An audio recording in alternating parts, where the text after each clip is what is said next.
Welcome to the Eastern Front by Hell Let Loose. Now this is something I've been waiting on for a very long time. I haven't played a lot of Hell Let Loose recently, and I've been waiting on a major update to really dive back into it. And I got an email from the guys over at Hell Let Loose to come and check this out today. This video isn't sponsored by them, but they did invite me out for a capture event to get this stuff to you guys early, so a big shout out to them for that. The Eastern Front is Hell Let Loose's arguably largest expansion to date, including a whole new faction, multiple new weapons, new vehicles, new tanks. Effectively everything is brand new, and it also features two brand new maps, Kursk, Stalingrad, and there's even allegedly some more coming in the future.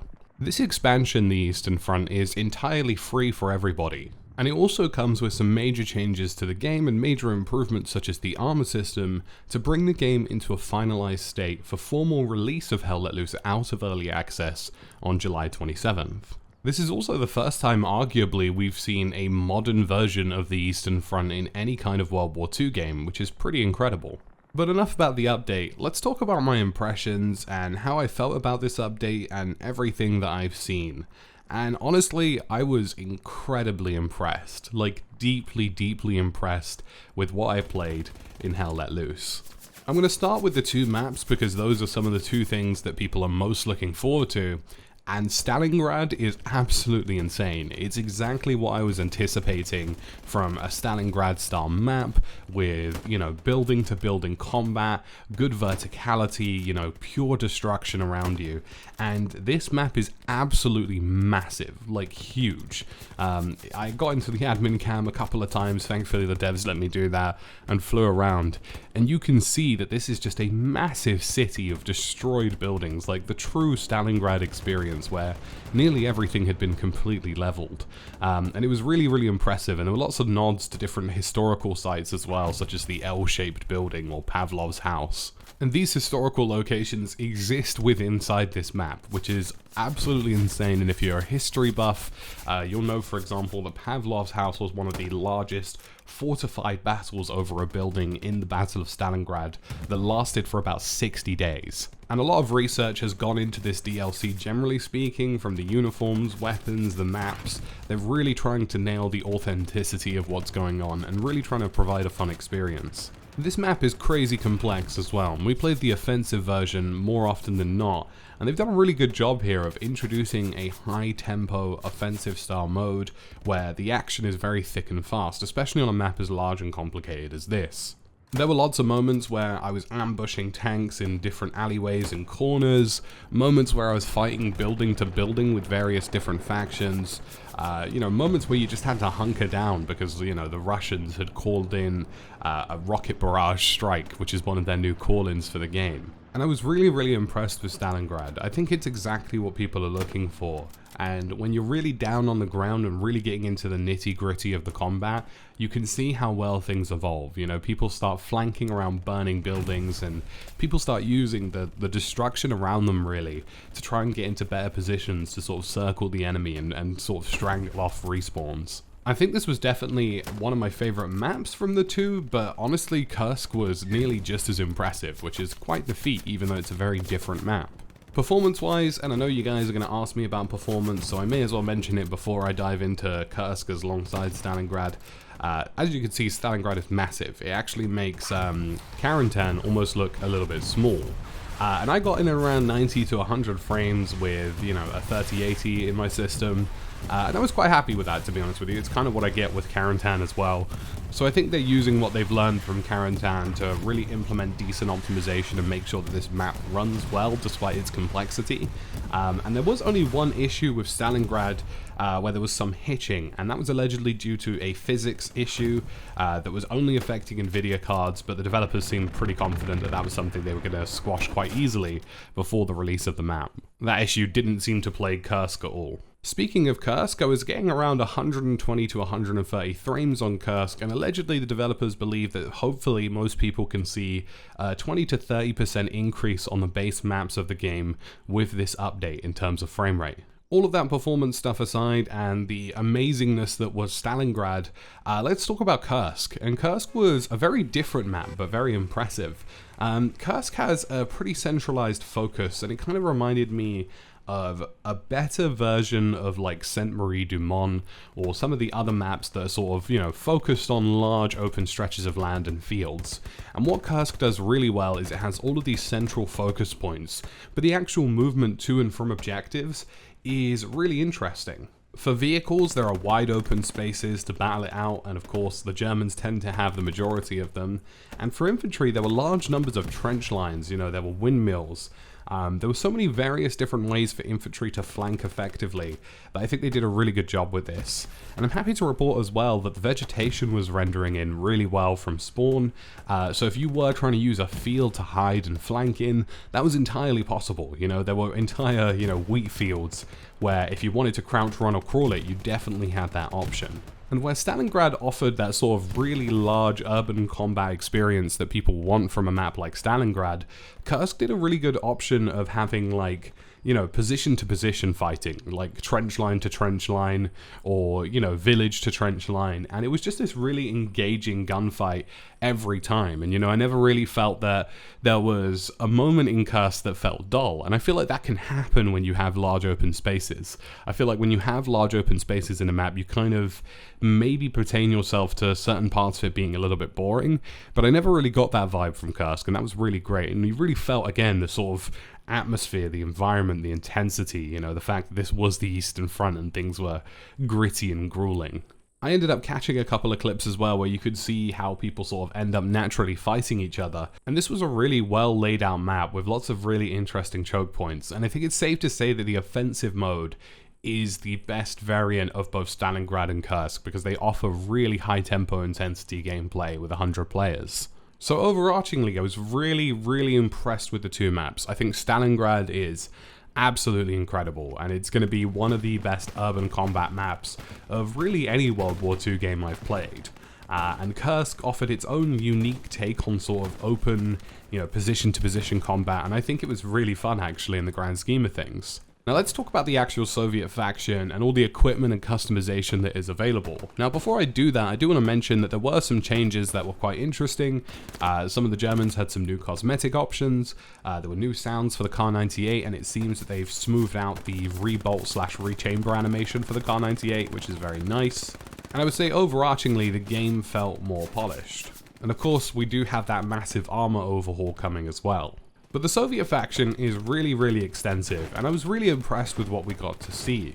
I do have one major concern about the number of automatic weapons they have, but I think that's an overarching concern with Hell Let Loose generally speaking. So we'll talk about that a little bit as well.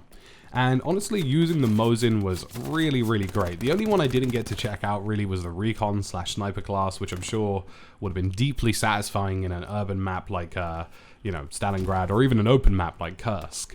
But I really got to check out a bit of everything. The DP-27 machine gun is a lot of fun, the animations look fantastic, and they've actually made most of these new maps, including the older maps as well, easier to latch onto things with machine guns now. They've actually improved that again in this new update for launch.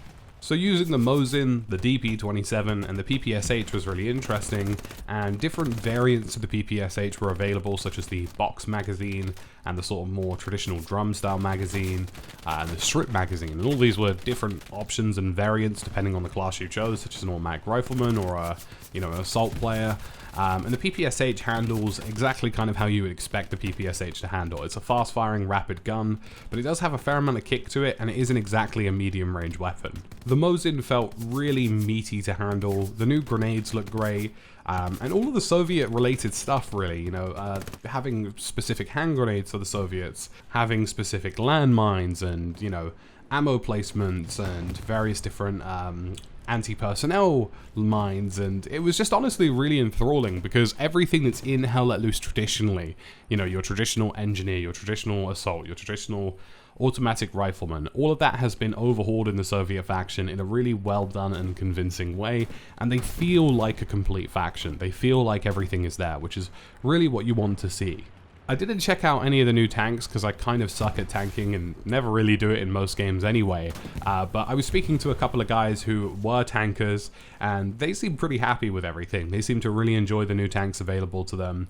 and felt that they were somewhat competitive. So I guess I'll take that opinion as law, seeing as I don't really have one for myself. But I did get to try out an anti-material rifle. So the Soviet faction doesn't have a traditional RPG or a rocket launcher or anything of that variety. You know, it doesn't have any of that. It's got a anti-material rifle, and as part of the armor overhaul, there are now certain segments of a tank that you should target in order for, you know, the anti-material rifle to do the most damage. So hitting the side of the turret, knocking the tracks, hitting the engine, all of those are options available to you. And I've never used a Soviet anti-material rifle in any World War II game, and I didn't realize that the anti-material rifle that they had developed had multiple rounds in one mag. So I was firing and then reloading, and then the developer was like, yo, you know there's like multiple semi-auto shots in one mag, right?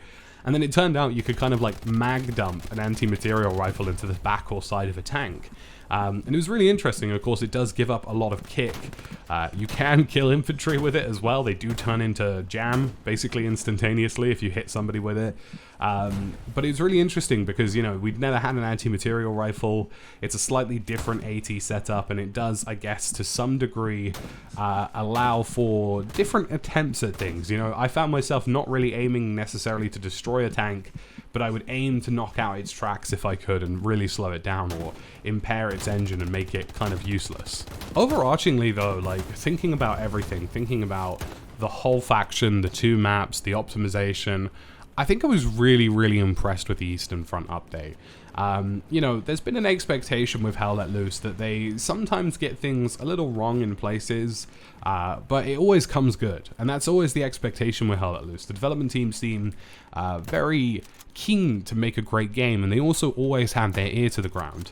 And even when the Hell Let Loose community sometimes thinks that they're not paying attention or not listening to them, it feels like actually they always are, and they always are in the background. And I feel like they have nailed the expectations for what people want from the Eastern Front, and really given a sense of the Eastern Front that was chaotic. You know, when I was in Stalingrad, I felt the intensity of Stalingrad. I felt the intensity of the building-to-building gunfights. In Kursk on the offensive mode, and you've got these German tanks rolling at you, I felt the intensity of that mode as well, and the sort of desperation to hang on against this massive armored machine that the Germans had available to them.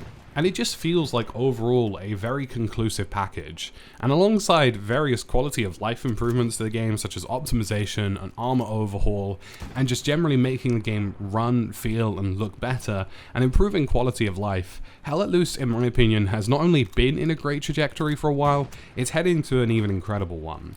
Because after the Eastern Front, we may very well see, I don't know, the British. We may very well see the Canadians. We may very well see the Pacific Front. And these are all options available to the game. And the developers have explicitly stated to me numerous times that they want to work on this game for many more years to come, and continue to bring the content not only to Hell Let Loose on PC, but of course the future console release as well. I think anybody who dives into the Eastern Front is going to be super, super impressed. My only real concern, I guess, were two things. One, the hitching issue with the physics on Stalingrad. You may see it in the footage a little bit, but I think that will get ironed out. Like they seem to, the fact that it's only an NVIDIA graphics card based problem kind of narrows down what it could be, so I expect that to be ironed out. But really the only other one, I guess, is the fact that the USSR does have quite a few PPSHs, and there is that ongoing debate in the Hell Let Loose community as to whether or not we should have more or less automatics. I'm personally of the opinion that perhaps a few less automatics would be favourable to the game. That being said, the USSR kind of is a faction that perhaps needs it to compete with the Germans, and until a full rebalance comes in, we're going to have to see how that goes. But overall, really, really impressed. If I could give it an out of 10, I would say it was a 9.5 out of 10. You know, I was really blown away, and honestly, the fact that more content might be coming in the future is going to be a massive tick for most people. And if you enjoyed this video, leave a like, leave a sub, and I'll see you in the next one.